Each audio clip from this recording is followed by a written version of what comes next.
అందరికీ నమస్కారం. మనందరం చూసాం గత కొద్ది రోజులుగా ఈ నకిలీ మద్యం విషయంలో ఏం జరుగుతుంది అనేది. తెలుగుదేశం పార్టీ వాళ్ళు ఒక నకిలీ మద్యం ఉత్పత్తి చేయడం, ఎక్సైజ్ డిపార్ట్మెంట్ వాళ్ళే దాన్ని పట్టుకోవడం జరిగింది. ఆ బురద నుంచి తప్పించుకోవడం కోసం తిరిగి మా పార్టీ బీసీ నాయకులైన జోగి రమేష్ గారి మీద బురద జల్లడానికి ప్రయత్నిస్తూ ఒక నకిలీ చాట్నే తయారు చేశారు, వాట్సాప్ చాట్ని. ఎంత దారుణం అంటే ఆ జనార్దన్ రావు అనే వ్యక్తి మొదటి వీడియోలో జోగి రమేష్ గారి పేరు చెప్పలేదు. రెండవ వీడియో వచ్చేసరికి జోగి రమేష్ గారి పేరు చెప్పడమే కాకుండా అతను అరెస్ట్ అయిన వ్యక్తి, రిమాండ్లో ఉన్న వ్యక్తి 24 గంటల తర్వాత అతను ఆ వీడియో రిలీజ్ చేశారు. అంటే దీని వెనక ఖచ్చితంగా తెలుగుదేశం పార్టీ పెద్దల పాత్ర ఉంది అనేది క్లియర్గా అర్థమవుతూ ఉంది.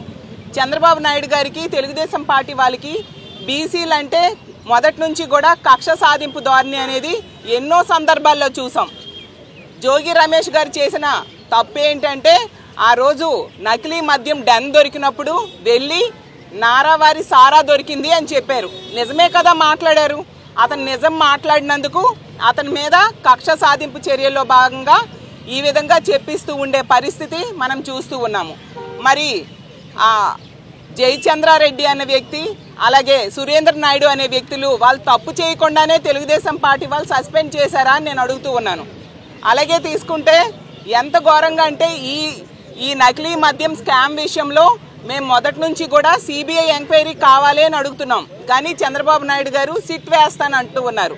సిట్ అనేది చంద్రబాబు ఇన్వెస్టిగేషన్ టీం.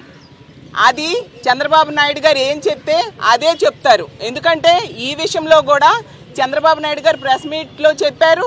నెక్స్ట్ వెంటనే ఈ విధంగా మా బీసీ నాయకులైన జోగి రమేష్ గారి మీద ఇలాంటి తప్పుడు అభియోగాలు వాళ్ళ పార్టీకి చెందిన వ్యక్తే మోపడం మనందరము చూసాం. ఇప్పటి వరకు కూడా ఎందుకు ఈ జయచంద్రారెడ్డి అనే వ్యక్తిని బయట నుంచి తీసుకురాలేదు? లుకౌట్ నోటీసులు వేసి అతన్ని ఈ దేశానికి రప్పించాల్సిన బాధ్యత ఈ ప్రభుత్వం మీద లేదా అని నేను అడుగుతూ ఉన్నాను. ఎంతసేపు కూడా తమ వాళ్ళని కాపాడుకోవడానికి ఈ విధంగా వ్యవహరిస్తూ ఉన్నారు. అసలు నకిలీ మద్యం తాలూకా మూలాలు బయట పెట్టాల్సిన బాధ్యత ప్రభుత్వం మీద ఉంది. ఈరోజు తీసుకుంటే ఈ రాష్ట్రంలో అన్ని బార్లు, లిక్కర్ షాపులు, అన్ని బెల్ట్ షాప్స్ అన్నీ కూడా తెలుగుదేశం పార్టీవే. వాటి మీద దాడులు చేయాలి. ఎక్కడెక్కడ కల్తీ మద్యం ఉందో అవన్నీ బయటకు తీసుకురావాలి. అసలు మద్యం శాంపిల్స్ ల్యాబ్స్కి పంపి అందులో కల్తీ మద్యం ఎక్కడెక్కడ ఉందో అవన్నీ బయటకు తీసుకురావాల్సింది పోయి వాళ్ళ కంటిన బురదని, వాళ్ళ పార్టీ నాయకులు చేసిన తప్పుని మా పార్టీ మీద తొయ్యడానికి ప్రయత్నిస్తూ ఉండడం ఎంతవరకు సమంజసం? ప్రజలన్నీ కూడా గమనిస్తూ ఉన్నారు. దీని మీద మేము ఖచ్చితంగా న్యాయ పోరాటం చేస్తాము.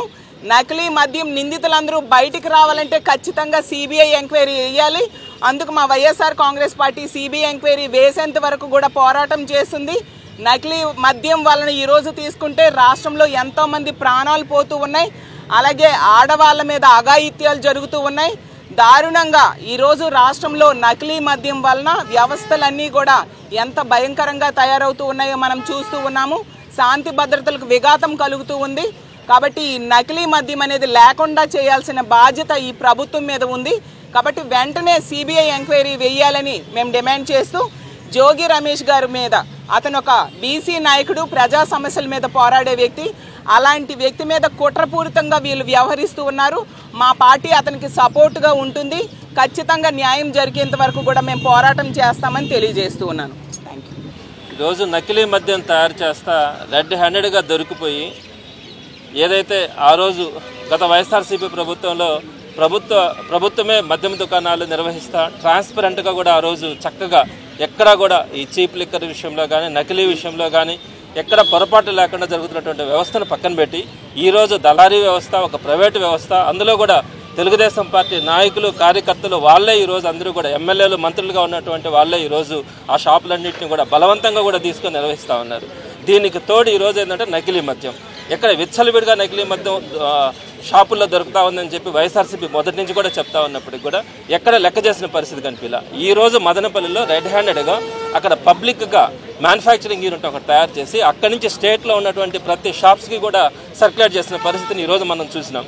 ఇది ఒక ప్రజల్లో కూడా ఈరోజు తీవ్రమైనటువంటి ఆందోళన కలుగుతూ ఉంది. ఇటువంటి చీప్ లిక్కర్ని ప్రతి షాపుల్లో కూడా దొరుకుతూ ఉన్నప్పుడు ప్రజల ఆరోగ్యానికి సంబంధించినటువంటి ఇష్యూలో ప్రభుత్వం మీద తీవ్రమైనటువంటి ప్రజల్లో ఒక ఆందోళన కలుగుతూ ఉన్నప్పుడు దాన్ని ఎడుదిరిగి మళ్ళీ వైఎస్ఆర్సీపీ మీద రుదాలన్న ఉద్దేశంతో ఈరోజు మా జోగి రమేష్ గారి మీద అన్యాయంగా ఆయన పేరుని ఇరికించి దీంట్లో వైఎస్ఆర్సీపీ ప్రభావం ఉందని చెప్పి చూపించడానికి ప్రయత్నిస్తూ ఉంది.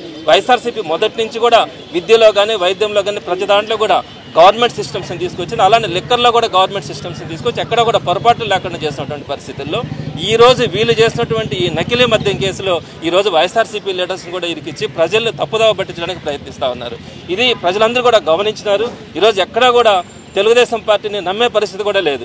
వాళ్ళు చెప్పినటువంటివి చేయకపోగా డైవర్షన్ పాలిటిక్స్లో భాగంగా తిప్పి తీసుకొని వచ్చి వైఎస్ఆర్సీపీ నాయకుల్ని బలవంతంగా వారందరినీ కూడా రుద్దం, వారి మీద కేసులు పెట్టడం, వారిని అక్రమంగా జైలులో నిర్బంధించే పరిస్థితి ఈరోజు చూస్తూ ఉన్నాం. ప్రజలలో తీవ్రమైనటువంటి ఆవేశం కూడా ఈరోజు ఉంది. ఎక్కడా కూడా టీడీపీ లీడర్లు ధైర్యంగా ఈరోజు తిరిగే పరిస్థితి కూడా కనిపించట్లా. మరి ఈరోజు జోగి రమేష్ గారికి వైఎస్ఆర్సీపీ పార్టీ అంతా కూడా సపోర్ట్గా ఉంటూ ఈరోజు కమిషనర్ ఆఫ్ పోలీసుని కూడా సిపి గారిని కూడా కలవడం కూడా జరిగింది. తప్పకుండా న్యాయం జరగాలని కూడా డిమాండ్ చేసినాం. ఇది ఇంతటితో కూడా ఆగే పరిస్థితి లేదు. వీళ్ళు కేవలం మా మీద బురద వేస్తే మేము భయపడి వెనక్కి వెళ్ళిపోతామన్న ఆలోచనతో ఈరోజు కూటమి ప్రభుత్వం ఆలోచిస్తూ ఉందేమో కానీ ఎటువంటి పరిస్థితుల్లో కూడా వీళ్ళ బెదిరింపులకు కానీ ఈ భయాలకు ఎవరు కూడా వైఎస్ఆర్సీపీ నాయకులు జగన్మోహన్ రెడ్డి గారి నాయకత్వంలో భయపడే పరిస్థితి కూడా లేదు. తప్పకుండా దీన్ని ప్రజల్లోకి తీసుకెళ్లడం కానీ ఈ నకిలీ మద్యం ఏదైతే ఈ చైన్ లింక్ ఉందో దీని మీద సిబిఐ ఎంక్వైరీ చేసి కేవలం అక్కడ మ్యానుఫ్యాక్చరింగ్ యూనిటే కాదు ఇక్కడ సర్క్యులేట్ చేసినటువంటి ప్రతి వ్యవస్థని కూడా వీరందరినీ కూడా అరెస్ట్ చేయాలా, ఇలాంటిది మళ్ళీ భవిష్యత్తులో పునరావృతం కాకుండా చేయాలన్న ఆలోచన ప్రభుత్వం చేయాలన్న క్రమంలో తప్పకుండా వైఎస్ఆర్సీపీ రాబోయే రోజుల్లో కూడా పోరాటం చేస్తుందని ఈ సందర్భంగా తెలియజేస్తా ఉన్నాను. జోగి రమేష్ గారికి అండగా ఈరోజు ఇక్కడికి రావడం కూడా జరిగింది. భవిష్యత్తులో కూడా ఈ విధంగా వైఎస్ఆర్సీపీ మీద ఎవరి మీదనైనా కూడా అక్రమ కేసులు బనాయించడానికి అవకాశం ఉంటుంది కాబట్టి అందరం కూడా ప్రజల తరపున భవిష్యత్తులో కూడా ఇదే విధంగా పోరాటం కూడా చేయడం జరుగుతుందని తెలియజేస్తా ఉన్నాను.